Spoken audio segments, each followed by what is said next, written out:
And this one will be a little more difficult to explain. I only have 6 minutes, so I'm going to be talking a lot about this, but I wanted to give you this framework.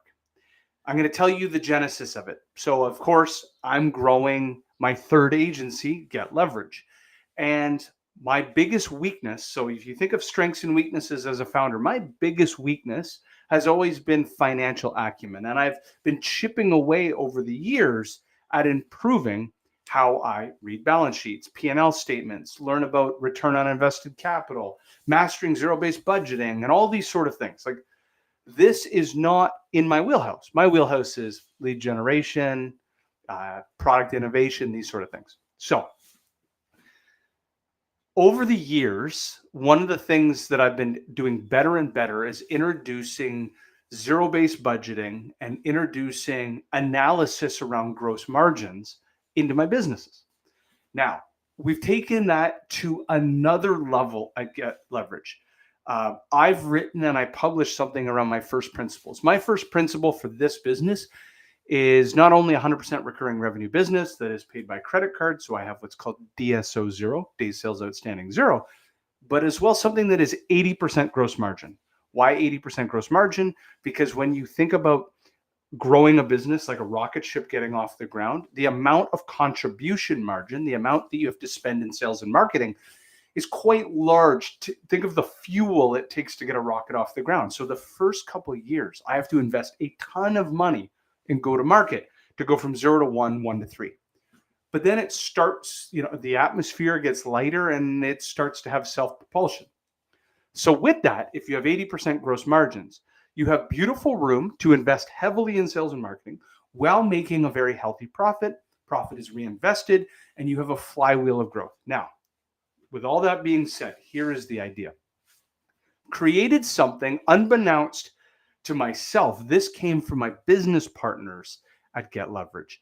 We've created something that I'm going to be teaching to yourselves because it was so paramount to why offshoring has become so valuable to so many companies.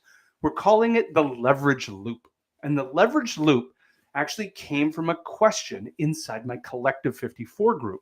A founder had asked, who controls pricing strategy? Is it finance? Is it product? Is it go-to-market? Here's my opinion. And let me talk through the leverage loop really quickly. And over time, I'm going to be creating infographics and videos around the leverage loop. Here's the idea. I want you to think of a 90-day time horizon. As you approach towards the 90th day, so let's use Q4 coming up. Q4 is October 1 through December 31.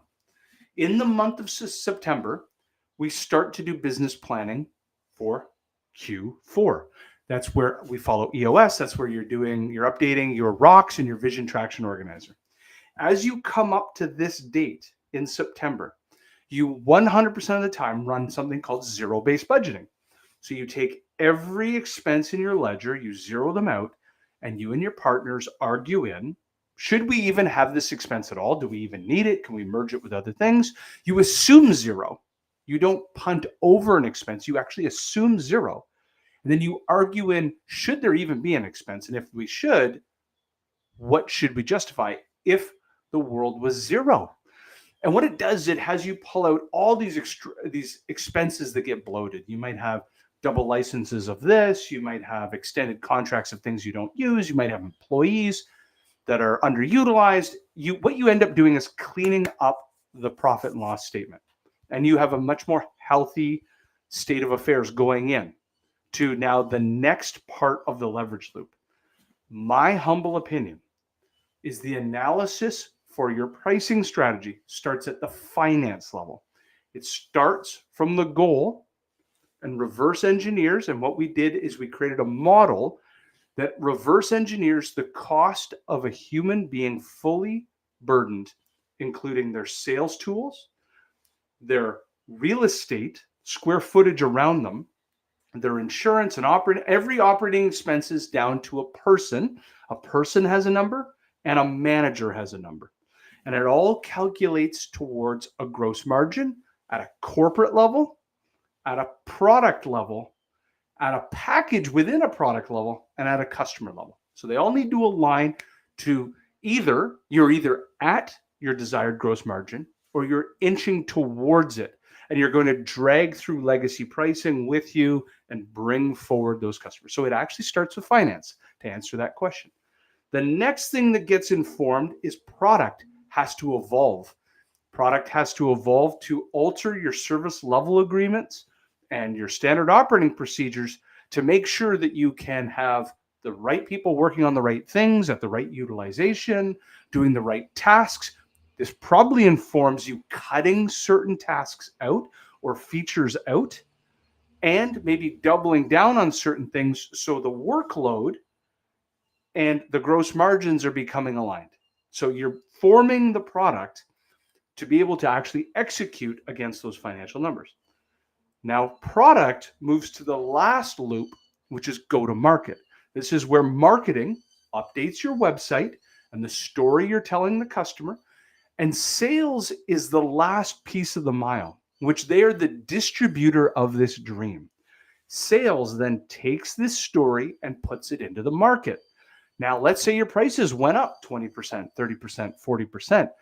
What they're then calculating is that the three things that they can work with, volumes, velocity, and probability or conversion, are relatively not horse trading, which means you can't crank up prices 30% and only to see the volumes of lead slow down by 30%, or deal conversion slow down by 30%, or sales cycle velocity extend by 30% because all you did is trade a dollar for a dollar. So every 90 days, sales goes out into the market and sells. And as long as volume, velocity, and probability don't dramatically change, yet prices do, you start to grow. And the feedback loop, sales then comes back 90 days later to inform finance. And this is the leverage loop. So I'm going to do more diagrams on this in the future. I wanted you to get this thinking. It's so imperative that what this has done for our businesses show that we're not having waste, zero-based budgeting, and we're taking our first principles around gross margins and we are doing the right things, finance, then product, then go to market, to give ourselves the best chance to make sure that we're optimizing price without sacrificing volumes, velocity, and probability in sales to get to that beautiful sweet spot number that is going to be the most optimized both on gross margins and on lead flow to make everything dance together. So I hope you found this valuable. Thanks a lot.